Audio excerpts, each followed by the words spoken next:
सुप्रभात बच्चों। बच्चों, आज का पाठ शुरू करने से पहले हम कुछ चित्रों को देखेंगे। बच्चों, इन चित्रों में क्या दिखाई दे रहा है? हाँ, इन चित्रों में नमक के ढेर दिखाई दे रहे हैं। नमक कई प्रकार से बनाए जाते हैं बच्चों, और नमक का हमारे जीवन में महत्वपूर्ण स्थान है। इसी से के संदर्भ में एक अगला चित्र देखिए बच्चों। नमक सत्याग्रह। नमक सत्याग्रह स्वतंत्रता आंदोलन के दौरान गांधी जी द्वारा चलाया गया एक सफल आंदोलन था। यह आंदोलन नमक बनाने के लिए नहीं था बच्चों। इस आंदोलन का प्रतीकात्मक महत्व था। नमक जो जीवन के लिए सबसे ज़रूरी चीज़ है, उस पर भी अंग्रेज शासन के दौरान कर लगते थे, टैक्स लगते थे। तो गांधी जी ने इसको सर्वसुलभ बनाने के लिए सत्याग्रह किया और नमक कानून को तोड़ा। गांधी जी के इस सत्याग्रह को दांडी मार्च के नाम से जाना जाता है। बच्चों, नमक पशुओं को आहार खाने में चाव उत्पन्न करता है। नमक से लार निकलने में सहायता मिलती है और लार से आहार के पचने में प्रोत्साहन मिलता है। भाषा में नमक हलाली और नमक हरामी जैसे मुहावरे खानपान में नमक का महत्व स्वीकार करते हैं।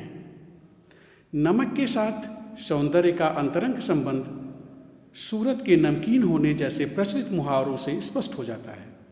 यही बात लवण और लावण जैसे शब्दों से भी झलकता है।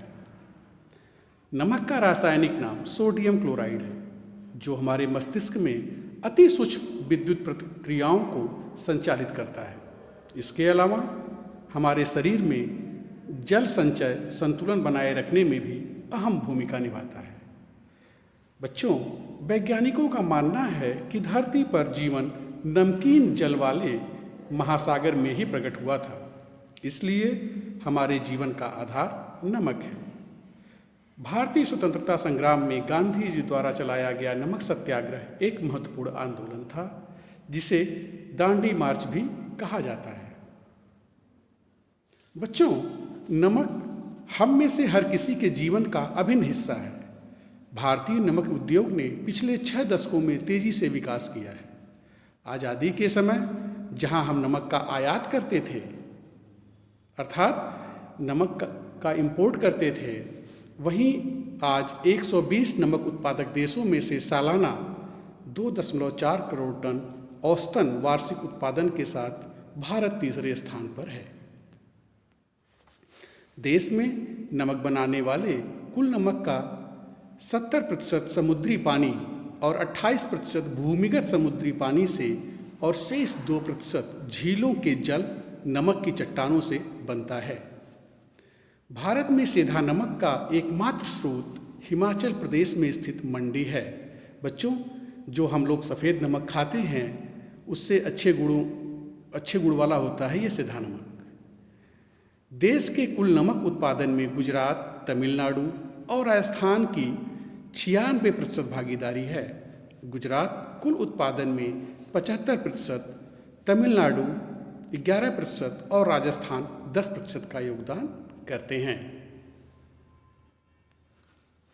नमक सत्याग्रह महात्मा गांधी द्वारा चलाए गए प्रमुख आंदोलनों में से एक था। 12 मार्च 1930 में बापू ने अहमदाबाद के पास स्थित साबरमती आश्रम से दांडी गांव तक 24 दिनों का पैदल मार्च निकाला था। उन्होंने यह मार्च नमक पर ब्रिटिश राज के एकाधिकार के खिलाफ निकाला था। बापू के इस सत्याग्रह को दांडी मार्च के नाम से भी जाना गया। बच्चों, यह तो हुई नमक की बात, और आज जो हम कहानी पढ़ने जा रहे हैं उसका शीर्षक है नमक का दरोगा, और इसके लेखक हैं मुंशी प्रेमचंद। रिश्वतखोरी और भ्रष्टाचार से लोगों की ऐसी सोच उजागर होती है मानो यह कोई अपराध न होकर उपलब्धि हो। लोग बड़े पदों पर, बड़ी जगहों पर, ऊंचे पदों पर पहुंचने के बाद रिश्वतखोरी और भ्रष्टाचार अपना जन्मसिद्ध अधिकार मानने लगते हैं, जो कि सही नहीं है। कुछ लोग एक दूसरे को देखकर सद्गुणों को अपनाने के स्थान पर दुर्गुणों को जीवन का आधार मान लेते हैं। कुछ लोग इसको स्वतः करते हैं और कुछ लोग दूसरे को देख करके करते हैं कि अगर दूसरा कर रहा है तो हम क्यों ना करें। समाज में कुछ ऐसे भी सदाचारी व्यक्ति हैं, सदाचारी अर्थात सच्चा आचरण करने वाले व्यक्ति भी हैं, जो किसी भी कीमत पर अपने कर्तव्य और धर्म पर डटे रहने को तैयार रहते हैं, और ऐसे पारखी भी हैं जो इन अमूल्य रत्नों की खोज में रहते हैं। तो इसी से संबंधित ये कहानी है बच्चों, और इस पाठ का उद्देश्य है बच्चे पाठ के माध्यम से कर्तव्य परायणता और कार्य के प्रति ईमानदारी के महत्व को सीखेंगे। धन कमाने का साधन नहीं होना चाहिए, सही होना चाहिए, ना कि गलत तरीके से धन कमाया जाए। अगला है सही और गलत में बच्चे अंतर करना सीखेंगे और सच्चाई के लिए बलिदान करना सीखेंगे। अब हम पाठ शुरू करते हैं। जब नमक का नया विभाग बना और ईश्वर प्रदत्त वस्तु के व्यवहार करने का निषेध हो गया, तो लोग चोरी छिपे इसका व्यापार करने लगे। अनेक प्रकार के छल प्रपंचों का सूत्रपात हुआ, अर्थात अनेक प्रकार से धोखाधड़ी होने लगी। कोई घूस से काम निकालता था तो कोई चालाकी से। अधिकारियों के पौ 12 थे। लोग पटवारी का सम्मानित पद छाड़कर नमक के विभाग का दरोगा पद पाने के लिए ललचाते थे, क्योंकि एक तो इसमें वेतन अच्छा और ऊपरी कमाई अलग होती थी। बंसीधर भी रोजगार की खोज में निकले। पढ़ने लिखने के बाद बंसीधर भी जीवन यापन करने के लिए नौकरी की, रोजगार की खोज में निकले। उनके पिता एक अनुभवी पुरुष थे। समझाने लगे। जब बेटा नौकरी की खोज में था तब उसके पिता उसको समझाते हैं कि बेटा घर की दुर्दशा देख रहे हो। दुर्दशा अर्थात बुरी दशा, बुरी अवस्था। ऋण के बोझ से दबे हुए हैं। ऋण अर्थात कर्ज। लड़कियां विवाह योग्य हो गई हैं। नौकरी में ओहदे की ओर ध्यान मत देना। ओहदा अर्थात पद। कितने ऊंचे पद पर हो यह ध्यान मत देना। ऐसा काम ढूंढना जहां कुछ ऊपरी आमदनी हो, अर्थात तनख्वाह के अलावा ऊपरी आमदनी भी हो। इस उपदेश के बाद पिताजी ने आशीर्वाद दिया। वंशीधर आज्ञाकारी पुत्र थे। उन्होंने ये बात ध्यान से सुनी और घर से चल पड़े। अच्छे शकुन से चले थे। शकुन अर्थात अच्छे संयोग से चले थे। जब चले उस समय अच्छा था। जाते ही नमक विभाग के दरोगा पद पर प्रतिष्ठित हो गए, अर्थात वह नमक के दरोगा के पद पर उनका चुनाव हुआ। वेतन अच्छा था और ऊपरी आय का तो ठिकाना ही न था। वृद्ध मुंशी जी को सुख संवाद मिला तो वे फूले न समाये। फूले न समाये ये मुहावरा है बच्चों। इसका अर्थ है कि वह बहुत ही प्रसन्न हुए। जाड़े के दिन थे और रात का समय था। नमक के सिपाही, चौकीदार सभी निद्रा में मस्त थे। रात का समय और वो भी ठंड का मौसम हो, जाड़े के दिन थे तो सभी सो रहे थे। मुंशी बंसीधर को यहाँ आए अभी 6 महीने से अधिक न हुए थे।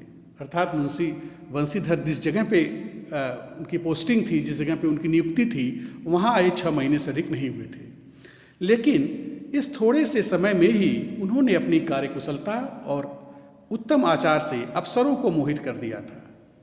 अर्थात अफसर जो थे, बड़े अफसर थे, वह उनसे प्रभावित थे, उनके काम करने के ढंग से प्रभावित थे। अफसर लोग उन पर बहुत विश्वास करने लगे थे, क्योंकि वह एक ईमानदार व्यक्ति थे। नमक के दफ्तर से 1 मील पूर्व की ओर जमुना बहती थी। उस पर नावों का एक पुल बना था। दरोगा जी किवाड़ बंद किए मीठी नींद सो रहे थे। मीठी नींद अर्थात वह अच्छी नींद ले रहे थे। लेकिन तभी अचानक उनकी आंख खुली तो नदी के प्रवाह की जगह गाड़ियों की गड़गड़ाहट तथा मल्लाहों का कोलाहल सुनाई दिया। भाई सामान्य तरीके से रात को नदी बहनी चाहिए, लेकिन उनको प्रवाह की जगह, जो नदी के बहने की आवाज़ होती है, उसकी जगह उनको गाड़ियों की गड़गड़ाहट, गाड़ियों की आवाज़ सुनाई दी और मल्लाहों का शोरगुल सुनाई पड़ा। तो वे उठ बैठे। इतनी रात गए गाड़ियाँ नदी के पार क्यों जाती हैं? अवश्य कुछ न कुछ गोलमाल है, कुछ न कुछ गड़बड़ है, ऐसा उन्होंने सोचा। उन्होंने अपनी वर्दी पहनी, घोड़ा बढ़ाए हुए पुल पर आ पहुँचे। गाड़ियों की एक लंबी कतार पुल के पार जाती दिखी। डांट कर पूछा, किसकी गाड़ियाँ हैं? थोड़ी देर तक सन्नाटा रहा। आदमियों में कानाफूसी हुई। कानाफूसी का अर्थ होता है बच्चों, आपस में जो आवाज़ दूसरे न सुन सके, जिसकी कान में कहा जाए, जिसके लिए कहा जाए पास से, वही सुने। कानाफूसी हुई, शुरू हो गई। तब आगे वाले ने कहा, पंडित अलोपी दीन की। कौन पंडित अलोपी दीन? यह दरोगा जी ने पूछा। दातागंज के, ये जगह का नाम। मुंशी बंसीधर चौकी। पंडित अलोपी दीन इस इलाके के सबसे प्रतिष्ठित जमींदार थे। प्रतिष्ठित अर्थात सम्मानित जमींदार थे। लाखों रुपए का लेन देन करते थे, और उस समय बच्चों लाखों रुपए बहुत होते थे। इधर छोटे से बड़े कौन ऐसे थे जो उनके ऋणी न हो। वह एक जमींदार थे, लोगों को उधार देते थे, इसलिए सभी उनसे अपनी ज़रूरत के वक्त पैसे उधार लेते थे। अर्थात इस क्षेत्र में, इस जगह पर सभी उनके ऋणी थे, सभी उनके कर्जदार थे। मुंशी जी ने पूछा, गाड़ियाँ कहाँ जाएंगी? उत्तर मिला, कानपुर। लेकिन यह प्रश्न करते ही कि इनमें क्या है, सन्नाटा छा गया।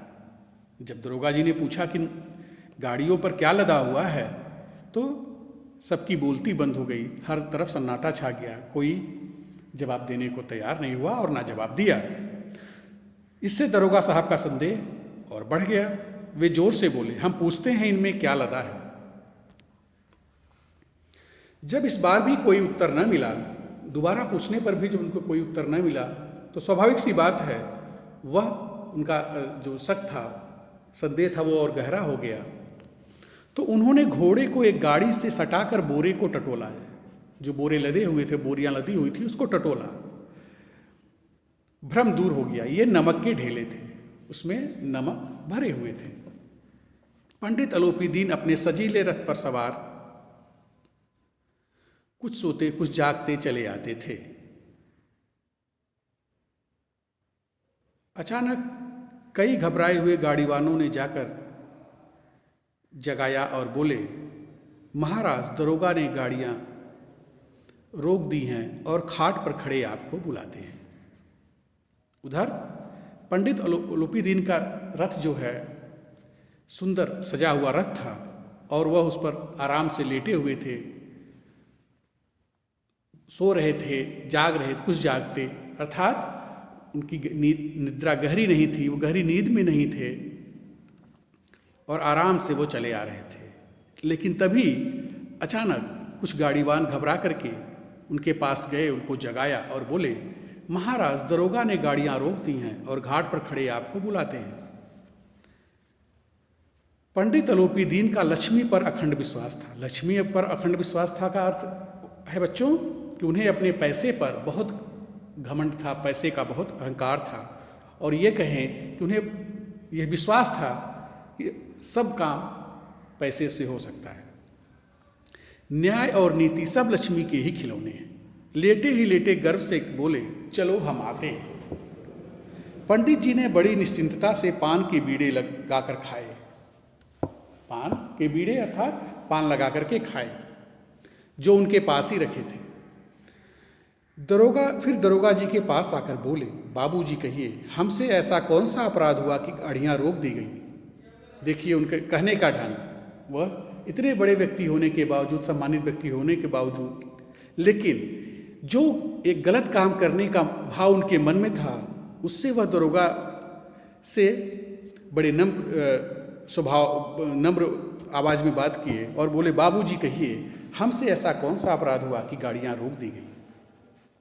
बंसीधर रुखाई से बोले, सरकारी हुक्म है। अलोपी दीन ने हंस कर कहा, हम सरकारी हुक्म को नहीं जानते और न सरकार को, हमारे सरकार तो आप ही हैं। बंसीधर यहाँ दरोगा की चापलूसी करते हुए दिखाई पड़ते हैं हम लोगों को, क्योंकि वो जानते हैं कि न यहाँ सरकार आएगी और न सरकार का हो, यहाँ ये जो सरकारी आदमी खड़ा है वही जो है हमारे काम को बना सकता है। हमारा और आपका तो घर का मामला है, कभी आपसे बाहर हो सकते हैं भला? आपने व्यर्थ ही कष्ट उठाया। ये पंडित अलोपी दीन दरोगा से कह रहे थे, दरोगा बंसीधर से कह रहे थे कि आपने व्यर्थ ही कष्ट उठाया है, बेकार में ही कष्ट किया।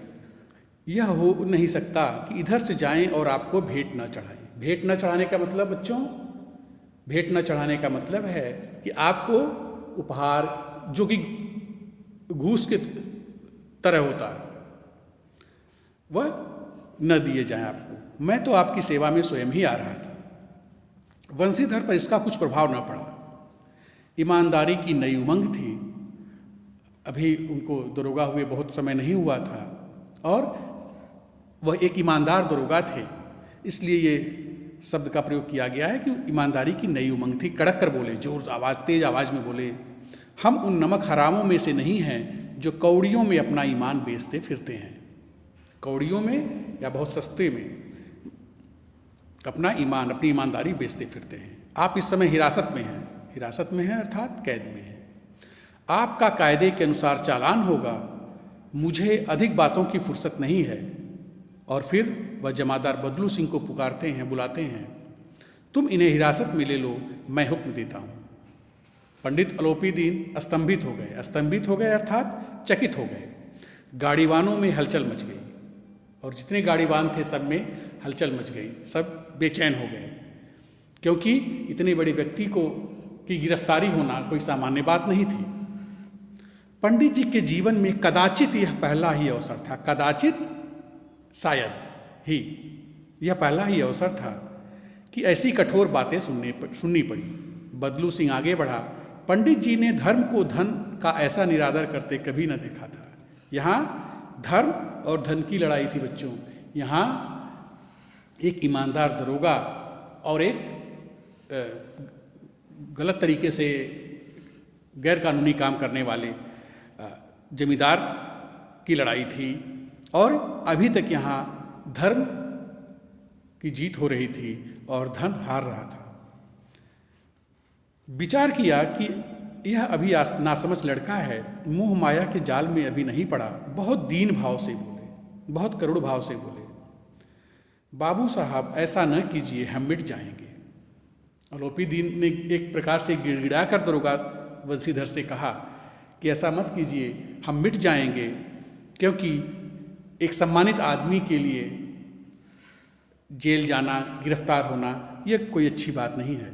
और आगे कहते हैं कि हमारी इज्जत धूल में मिल जाएगी, हमारा अपमान करने से आपके हाथ क्या आएगा। बंसीधर ने कठोर स्वर में कहा, हम ऐसी बातें नहीं सुनना चाहते। अलोपी दीन को धन की शक्ति पर पूरा भरोसा था। अपने मुख्तार से बोले, मुख्तार जो उनका काम देखता था, लाला जी 1000 रुपये बाबू साहब को भेंट करो, आप इस समय भूखे सिंह हो रहे हैं। उनको लगा कि दरोगा जी पैसा लेकर के अगर अधिक पैसे इनको दिया जाए तो ये हमें छोड़ देंगे या जो हम ये गैर कानूनी काम कर रहे हैं उसमें हमारा साथ देंगे। लेकिन ऐसा हम आगे देखेंगे कि ऐसा कुछ भी नहीं हुआ। बंसीधर ने गर्म होकर कहा, 1000 नहीं, 1,00,000 भी मुझे सच्चे मार्ग से नहीं हटा सकते। अब दोनों शक्तियों में संग्राम होने लगा, युद्ध होने लगा। कौन कौन सी शक्ति थी बच्चों? एक धर्म की शक्ति, एक कर्तव्य की शक्ति, ईमानदारी की शक्ति, और दूसरी तरफ धन की शक्ति, ताकत की शक्ति, पैसे की शक्ति में संग्राम होने लगा। धन ने उछल उछल कर आक्रमण करने शुरू किए। 1 से 5, 5 से 10, 10 से 15 और 15 से 20,000 तक नौबत आ पहुंची। किंतु धर्म अलौकिक वीरता के साथ इस बहुसंख्यक सेना के सम्मुख अकेला पर्वत की भांति अटल और अविचलित खड़ा था। अर्थात कितने भी वार किए गए, पैसों के कितने भी लालच दिए गए, लेकिन जो धर्म की वीरता थी वह इस पैसे रूपी बहुसंख्यक सेना के सम्मुख अकेले, वह दरोगा बंसीधर अकेला पर्वत की भांति अटल और अविचलित खड़ा था। और अंततः पंडित अलोपी दीन निराश होकर बोले, अब इससे अधिक मेरा साहस नहीं, आगे आपको अधिकार है। वंशीधर ने अपने जमादार को ललकारा। बदलू सिंह पंडित अलोपी दीन की ओर बढ़ा। पंडित जी घबराकर 2-3 कदम पीछे हटे। अत्यंत दीनता से बोले, बाबू साहब, ईश्वर के लिए मुझ पर दया कीजिए, मैं 25,000 पर निपटारा करने को तैयार हूं। उन्होंने फिर दाम बढ़ाया। असंभव बात है। उन्होंने फिर एक बार पैसे का लालच दिया। 30,000 पर किसी तरह संभव नहीं। क्या 40,000 भी नहीं? 40,000 नहीं, 40 लाख पर भी असंभव है। बदलू सिंह, इस आदमी को अभी हिरासत में ले लो, अब मैं एक शब्द भी नहीं सुनना चाहता। धर्म ने धन को पैरों तले कुचल डाला। धर्म की यहाँ पर जीत हुई, कर्तव्य की जीत हुई। अलोपी दीन ने एक हृष्ट पुष्ट मनुष्य को हथकड़ियाँ लिए हुए अपनी तरफ आते हुए देखा। चारों ओर निराशा और कातर दृष्टि से देखने लगे। निराशा और कातर यानी दयनीय दृष्टि से, दुख भरी आंखों से चारों तरफ देखने लगे।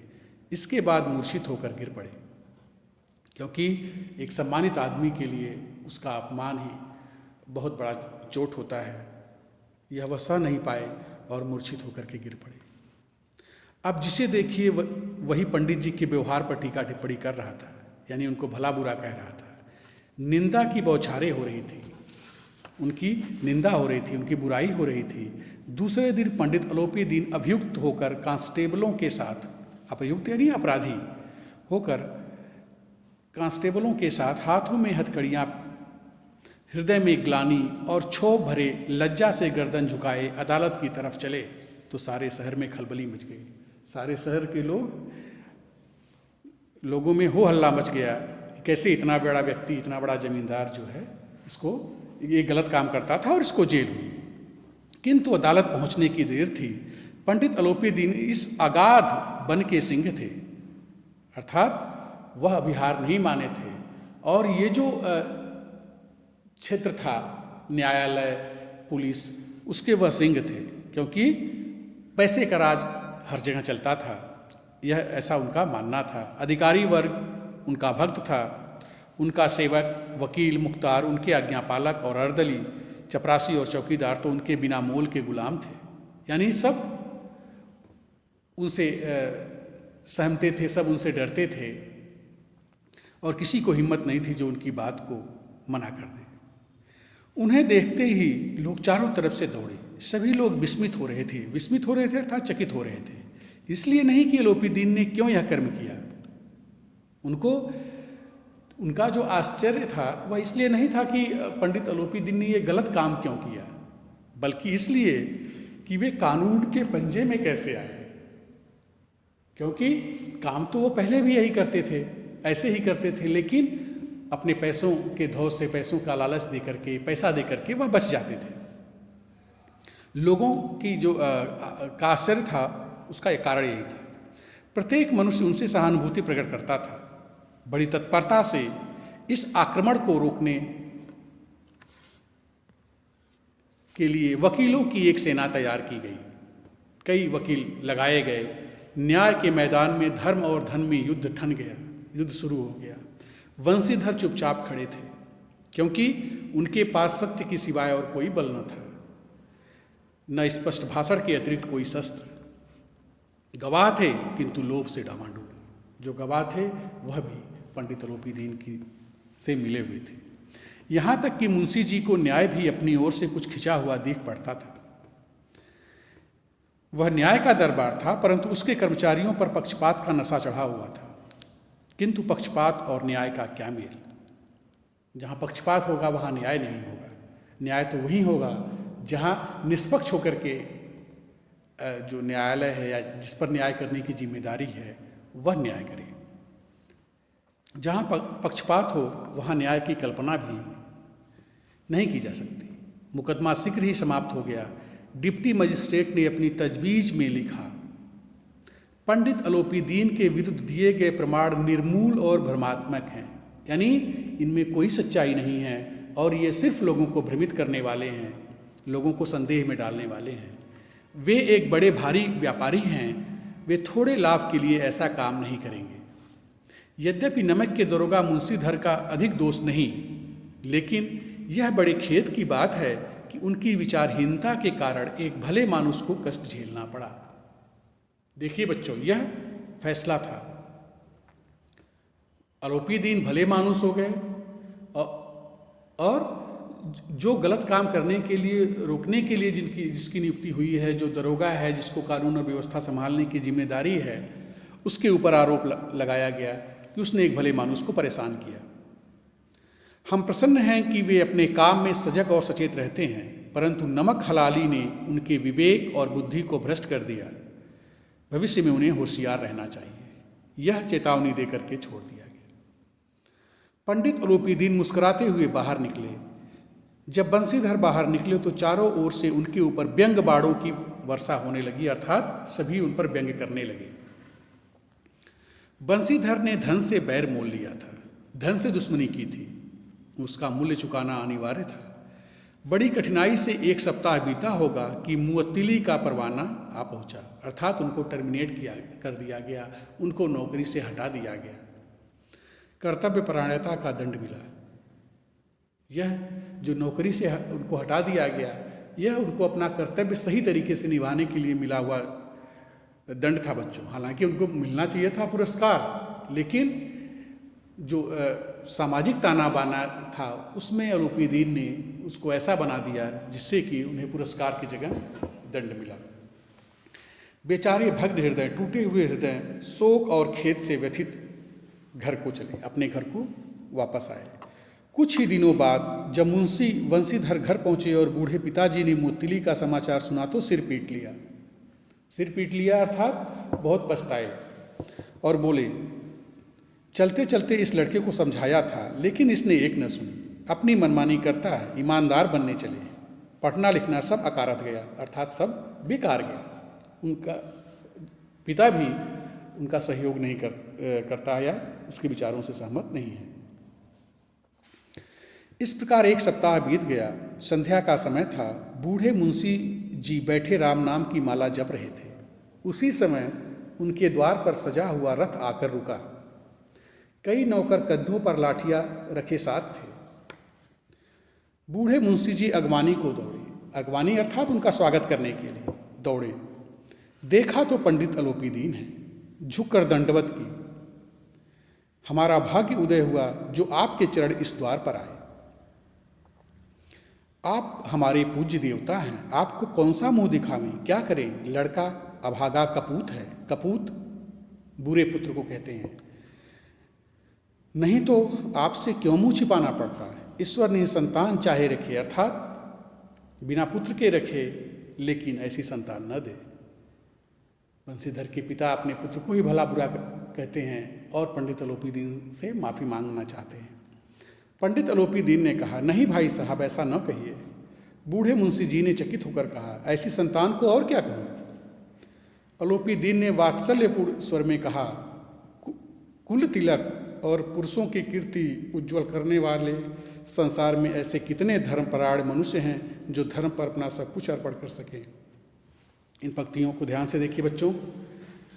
अलौपीदीन कहते हैं कि कुल तिलक, जो अपने कुल के मान मर्यादा को बढ़ाए, और पुरुषों की कीर्ति उज्ज्वल करने वाले, और जो पुरुषों की कीर्ति उज्ज्वल करे, कीर्ति यानी उसके यश को बढ़ाए। उनका मानना है कि संसार में ऐसे पुरुष कम हैं जो अपने कर्तव्य के लिए कुछ भी न्यौछावर करने को तैयार होते हैं या कुछ भी बलिदान देने को तैयार होते हैं। पंडित अलौपीदीन ने अब बंसीधर से कहा, दरोगा जी, इसे खुशामद न समझिए। खुशामद का अर्थ है चापलूसी। खुशामद करने के लिए मुझे इतना कष्ट उठाने की ज़रूरत न थी। और वह कहते हैं कि मुझे अगर खुशामद करना होता तो इतना कष्ट उठाने की ज़रूरत मैं नहीं थी या मैं नहीं करता। उस रात को आपने अपने अधिकार बल से मुझे अपनी हिरासत में लिया था, अपनी कैद में लिया था, किंतु आज मैं स्वेच्छा से आपकी हिरासत में आया हूँ। मैं अपनी स्वेच्छा से आपके हिरासत में आया हूँ, आपके पास आया हूँ।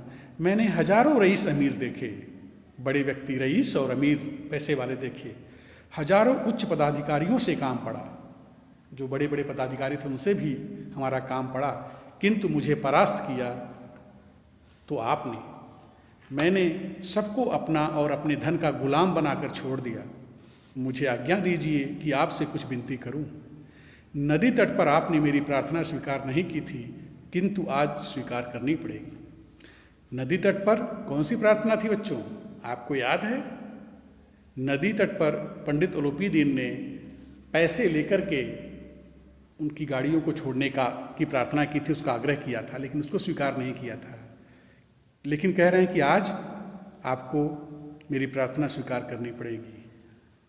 चलिए देखते हैं बच्चों कि वह क्या प्रार्थना करते हैं। बंसीधर बोले, मैं किस योग्य हूँ, किंतु जो कुछ सेवा मुझसे हो सकती है उसमें त्रुटि न होगी, उसमें कोई कमी नहीं होगी। पंडित बंसीधर की नौकरी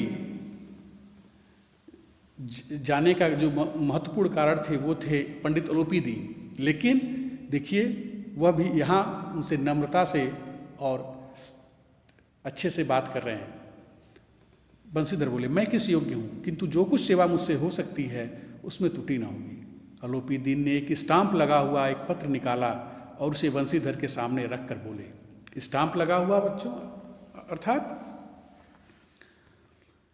एक सरकारी जो मुहर होती है वह लगा हुआ एक पत्र निकाला और उनके सामने रख दिया। इस पत्र को स्वीकार कीजिए और अपने हस्ताक्षर कर दीजिए। जब तक यह काम पूरा न कीजिएगा द्वार से न हटूंगा। यहाँ देखिए, यहाँ भी वो एक ज़बरदस्ती कर रहे हैं, लेकिन इस ज़बरदस्ती में एक आग्रह है, एक विनय है। मुंशी बंसीधर ने उस कागज़ को पढ़ा तो आंखों में आंसू भर आए। क्या लिखा था उस कागज़ में ऐसा बच्चों?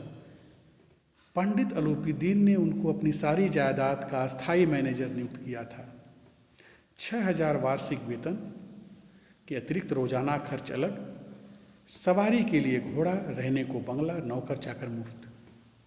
मुंशी बंसीधर कंपित स्वर में, कांपते हुए स्वर में बोले, पंडित जी, मुझ में इतनी सामर्थ्य नहीं है कि आपकी उदारता की प्रशंसा कर सकूं, किंतु ऐसे उच्च पद के मैं योग्य नहीं हूं।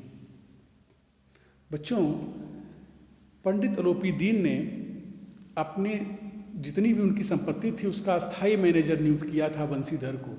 उस कागज़ पर, उस पत्र में वही लिखा हुआ था और जो सुविधाएं थी वह भी लिखी हुई थी कि उनको 6000 रुपये वार्षिक, साल भर का 6000 रुपये उनको तनख्वाह मिलेगी, रहने को बंगला मिलेगा, गाड़ी मिलेगी, नौकर चाकर मिलेंगे।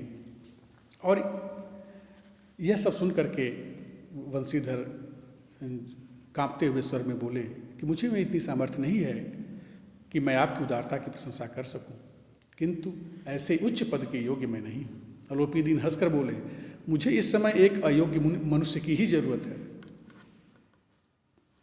अगर आप अपने को अयोग्य समझते हैं इस काम के लिए तो मुझे अयोग्य मनुष्य की ही जरूरत है।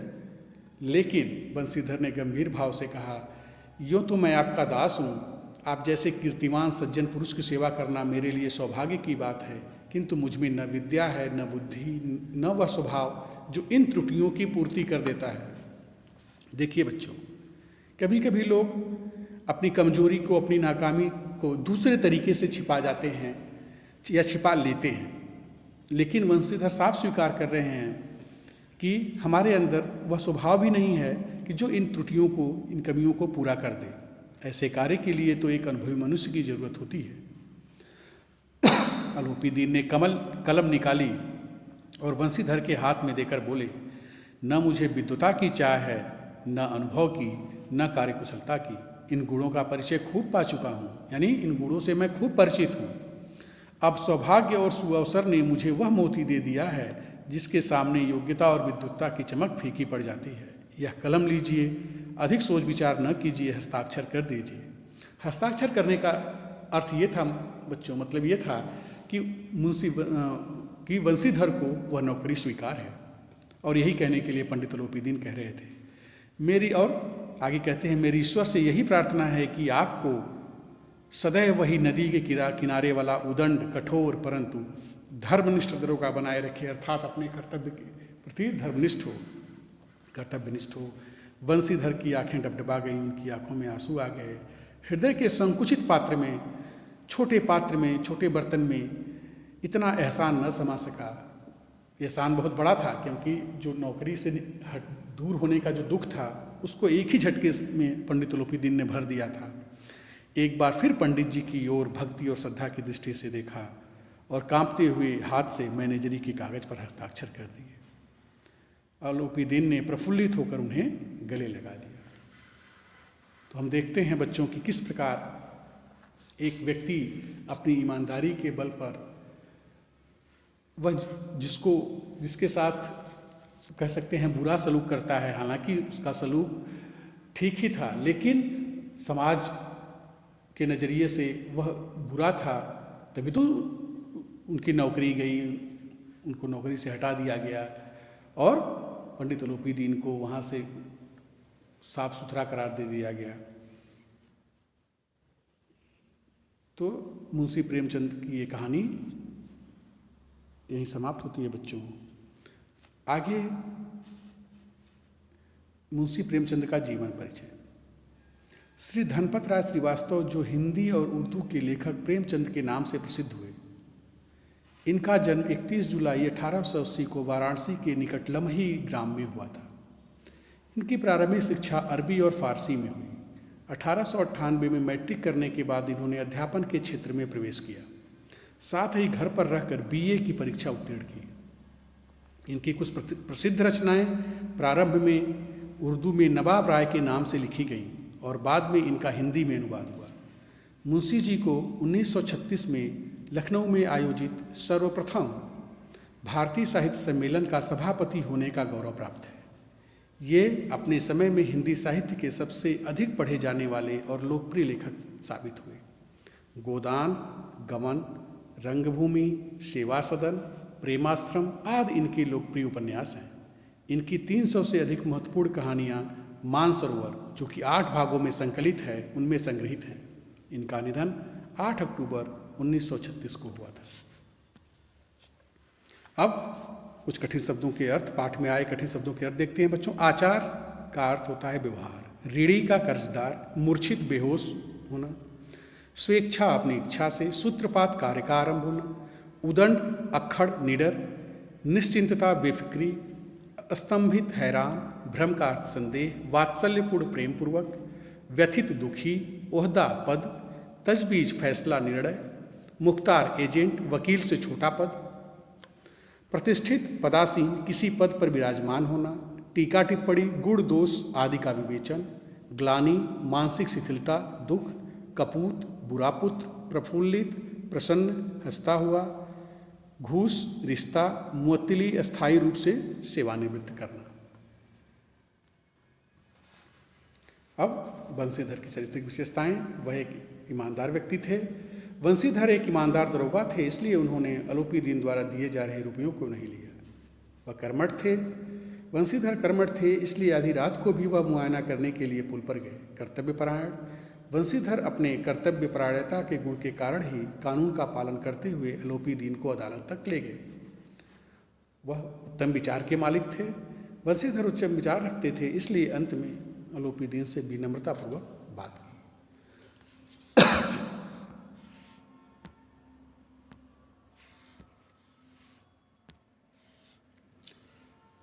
अब हम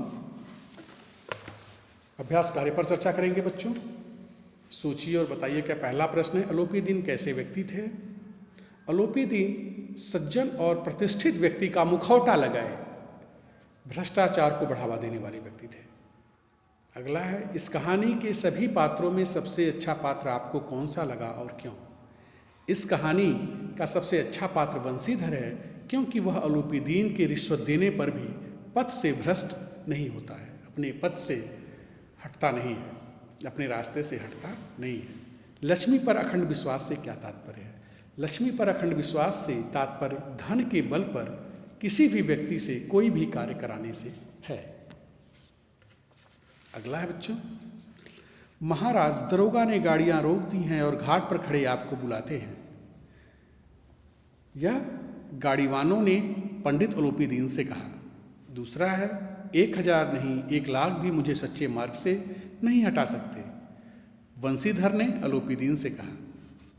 नदी तट पर आपने मेरी प्रार्थना स्वीकार नहीं की थी, किंतु आज स्वीकार करनी पड़ेगी। अलोपी दीन ने बंसीधर से कहा। दूसरा प्रश्न है, संकेत गद्यांश को पाठ में ध्यानपूर्वक पढ़कर दिए गए प्रश्नों के लिए उचित विकल्प पर सही का निशान लगाइए। अपने उत्तम विचारों से किसने अफसरों को मोहित कर दिया था? वंशीधर ने। इस इलाके के सबसे प्रतिष्ठित जमींदार कौन थे? अलोपी दीन। अति लघुत्तर प्रश्न, मुंशी वंशीधर कौन थे? मुंशी वंशीधर नमक विभाग में दरोगा थे। अदालत में जाते समय अलोपी दीन की हालत कैसी थी? अदालत में जाते समय पंडित अलोपी दीन के हाथों में हथकड़ियाँ, हृदय में ग्लानि और क्षोभ थी और लज्जा से गर्दन झुकी हुई थी। लघुत्तरीय प्रश्न, गाड़ियों में क्या था और उन्हें कहाँ ले जाया जा रहा था? गाड़ियों में नमक के ढेले भरे थे और उन्हें गैर कानूनी ढंग से कानपुर ले जाया जा रहा था। दूसरा, ईश्वर निसंतान चाहे रखे पर ऐसी संतान न दे, बूढ़े मुंशी जी ने ऐसा क्यों कहा? ईश्वर निसंतान चाहे रखे पर ऐसी संतान न दे, बूढ़े मुंशी जी ने ऐसा इसलिए कहा क्योंकि सबकी नज़रों में अलोपी दीन प्रतिष्ठित व्यक्ति थे और ऐसे व्यक्ति को वंशीधर आरोप लगाकर अदालत तक ले गए। इस दुख से वह दुखी थे, इसीलिए उन्होंने ऐसा कहा। दीर्घ उत्तर प्रश्न है, वंशीधर के घर से निकलने से पहले पिता ने उन्हें क्या सीख दी और क्यों? क्या सीख दी थी बच्चों? पिता ने वंशीधर को नौकरी में ओहदे की ओर ध्यान न देने की सीख दी और कहा, ऐसा काम ढूंढना जहां कुछ ऊपरी आमदनी हो, क्योंकि घर की दशा और आर्थिक स्थिति ठीक नहीं थी। वे ऋण के बोझ से दबे हुए थे और उनकी लड़कियां विवाह योग्य हो गई थी और आप जानते हैं कि लड़कियों के विवाह में पैसे खर्च होते हैं। अंत में अलोपी दीन ने वंशीधर के सामने क्या प्रस्ताव रखा और क्यों? अंत में अलोपी दीन ने वंशीधर के सामने अपनी सारी जायदाद का स्थायी मैनेजर नियुक्त करने का प्रस्ताव रखा था और 6000 वार्षिक वेतन के अतिरिक्त रोजाना खर्च अलग, सवारी के लिए घोड़ा इत्यादि, क्योंकि उन्होंने अपने धन से सभी उच्च पदाधिकारियों को गुलाम बनाया था, लेकिन एक वंशीधर ही थे जो उनके सामने झुके नहीं थे। अगला प्रश्न है, वंशीधर की विशेषताओं पर प्रकाश डालिए। यह एक स्लाइड के माध्यम से बच्चों दिया हुआ है वीडियो में। अब आशय स्पष्ट कीजिए। ईमानदारी की नई उमंग थी। ईमानदारी की नई उमंग थी का आशय है कि वंशीधर एक ईमानदार दरोगा थे। वे अपने पद से विचलित नहीं हुए, वह अपने रास्ते से नहीं हटे। अलोपी दीन द्वारा दिए जा रहे रुपयों को ठुकराते हुए बोले, हम अपना ईमान कौड़ियों में नहीं बेचते, आप इस समय हिरासत में हैं, कहकर अदालत ले जाते हैं। धर्म को धन का ऐसा निरादर करते कभी न देखा था। धर्म को धन का ऐसा निरादर करते कभी न देखा था पंक्ति का आशय है कि कोई कितना भी ईमानदार और कर्मठ इंसान क्यों न हो, किंतु उम्मीद से अधिक धन को देखकर विचलित हो जाता है। लेकिन वंशीधर ने अपने धर्म और कर्तव्य का पालन किया। अब अगला है पाठ से आगे। इसमें प्रश्न है बच्चों, भ्रष्टाचार व रिश्वत को हम कैसे समाप्त कर सकते हैं? तो यह आप अपनी समझ के अनुसार इसका उत्तर तैयार करिएगा, उसका उत्तर लिखिएगा। दूसरा है, यदि आप मुंशी वंशीधर की जगह होते तो क्या करते और क्यों? अब जो इस पाठ का मुख्य पात्र है वंशीधर, अगर उसकी जगह आप होते तो क्या करते? क्या पैसे लेकर के गाड़ियों को जाने देते, या वही करते जो वंशीधर ने किया, या कुछ और करते? तो यह आप अपनी समझ से इसका उत्तर आप लिखिएगा।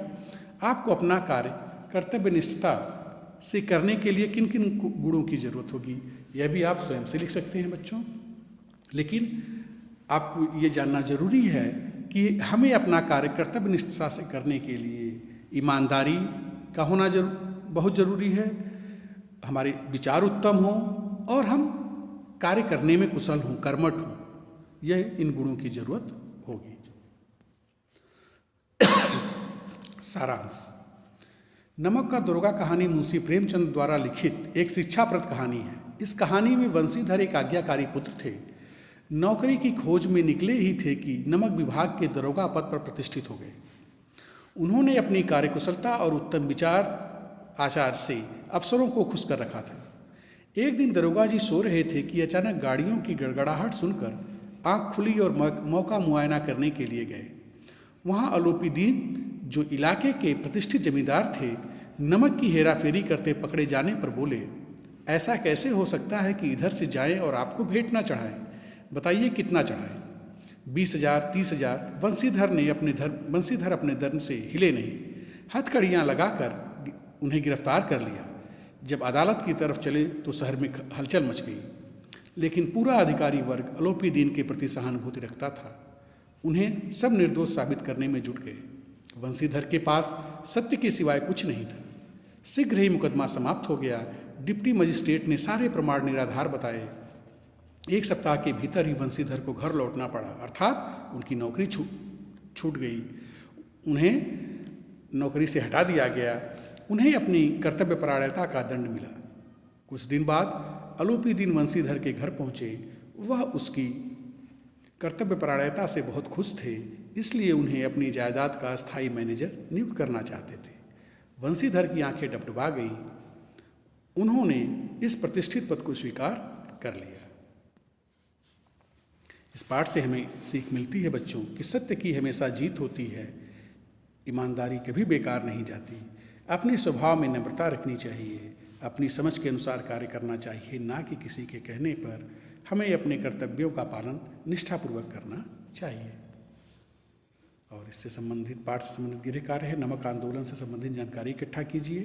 पंडित अलोपी दीन के चरित्र की विशेषताएं लिखिए। धन्यवाद।